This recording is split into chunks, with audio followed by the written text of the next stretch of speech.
আপনি কি রোজা রাখার প্রয়োজন অনুভব করেন? যদি আল্লাহর হুকুম আপনার কাছে গুরুত্বপূর্ণ হয়ে থাকে তবে অবশ্যই রোজা রাখাও আপনার কাছে গুরুত্বপূর্ণ হবে। তারপরেও অধিকাংশ পুরুষ ও নারীরা যারা খাবার, পানি ও মন্দ জিনিস থেকে বিরত থাকে, প্রকৃতপক্ষে তারা আল্লাহর দেখানো উপায়ে রোজা রাখে না। আমাদের সমাজে রোজা রাখার সম্পর্কে অনেক কম ধারণা আছে। অনেক মানুষ প্রতি বছর রমজান মাসে রোজা রাখার চেষ্টা করেন, কিন্তু একটি সুপরিচিত বিষয় হচ্ছে যে মুসলিম বিশ্বে বছরের অন্য যে কোনো সময়ের চাইতে রমজান মাসেই সবচেয়ে বেশি খাদ্য গ্রহণ করা হয়ে থাকে।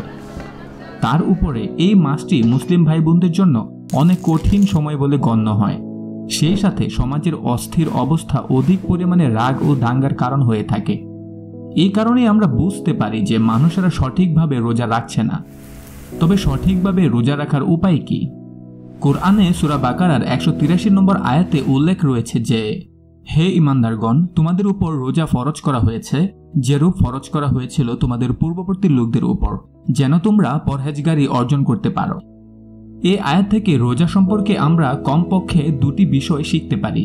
প্রথমত, রোজা আমাদের অবশ্যই পরহেজগারি হতে সাহায্য করবে, এবং দ্বিতীয়ত, এমনকি নবী ও ঈমানদাররাও কোরআন নাজিলের আগে থেকে রোজা রাখতেন। কিন্তু যে নবীরা কোরআন নাজিলের পূর্বে এসেছিলেন তাদেরকে আল্লাহ রোজা সম্পর্কে কি বলেছিলেন? নবী ঈসাইয়া আলাইহিস সালাম হযরত ইব্রাহিম আলাইহিস সালামের বংশধর ছিলেন। তিনি কোরআন নাজিলের এমনকি ইনজিল নাজিলেরও শত শত বছর আগে বেঁচে ছিলেন ও ভবিষ্যৎবাণী করেছিলেন।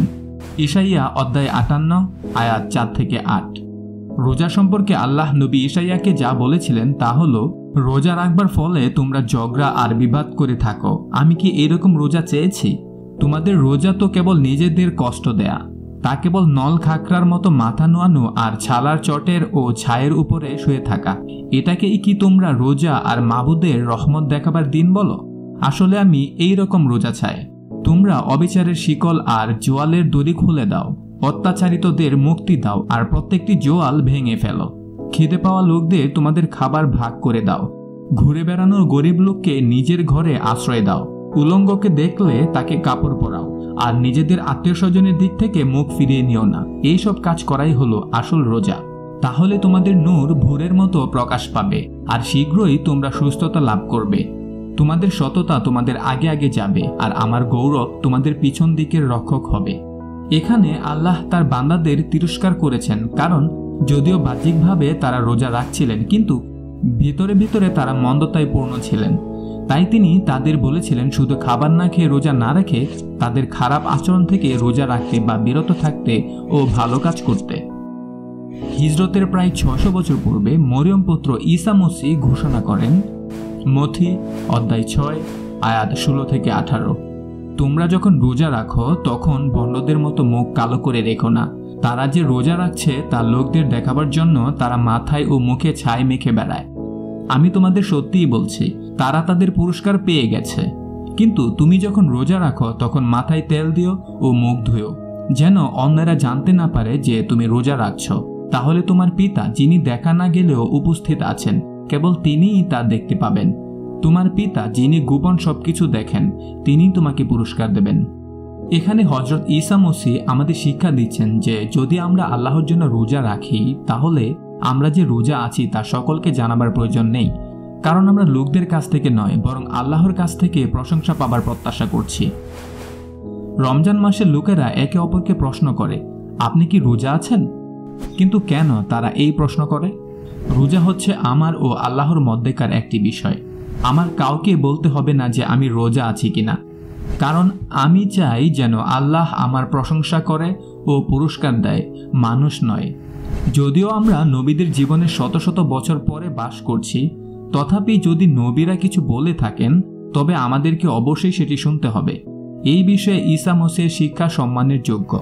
অন্যের দ্বারা প্রভাবিত হয়ে কাউকেই ব্যক্তিগত বা সামাজিকভাবে রোজা রাখা উচিত নয়, কারণ এটি হচ্ছে ধর্মীয় ভণ্ডদের কাজ। যদি সমাজ আমাদের রোজা রাখতে বাধ্য করে তাহলে তা আমাদের আল্লাহর প্রতি মহব্বত থেকে রোজা রাখার আনন্দ থেকে বঞ্চিত করে। যদি আমরা নবীদের অনুসরণ করার চেষ্টা করি তবে আমাদের সাথে আজকেও একই রকম হওয়া উচিত। আমাদের রোজা শুধুমাত্র আল্লাহর দ্বারা জ্ঞাত হওয়া উচিত। এটি আমাদের বিরক্তিকর বিষয় নয় বরং ক্ষুধা নিয়ন্ত্রণের একটি মাধ্যম হওয়া উচিত। এটির উচিত আমাদের গুনাহের ইতি নিয়ে আসা। এটির উচিত ক্ষুধার্ত ও অভাবীদের জন্য খাবারের যোগান দেয়া। এটির উচিত যেন আমাদেরকে আল্লাহর কাছে মোনাজাত করার ও আশেপাশে সবার জন্য ক্ষমা চাওয়ার সুযোগ সৃষ্টি করে দেয়া। এটির উচিত আমাদের রুহকে পাক পবিত্র করা, যাতে আমরা আল্লাহর নবীদের মতো হতে পারি। রোজা রাখার মধ্য দিয়ে আমাদের জীবন পরিবর্তিত হওয়া উচিত। সবচেয়ে বড় কথা হচ্ছে, রোজা শুধু আল্লাহর তথ্য ও ঘটনা নয়, বরং আল্লাহকে জানতে আমাদের সাহায্য করবে। আপনার রোজা কি ব্যক্তিগত নাকি সামাজিক অনুশীলন? যদি আপনার রোজা ব্যক্তিগত না হয় তবে দুঃখিত, তবে আপনি ইতিমধ্যে আপনার পুরস্কার পেয়েছেন। সেই পুরস্কার হচ্ছে সমাজের সম্মতি। কিন্তু যদি আপনার রোজা গোপন হয়, তবে আপনার পুরস্কার বেহেশতে আল্লাহর সাথে।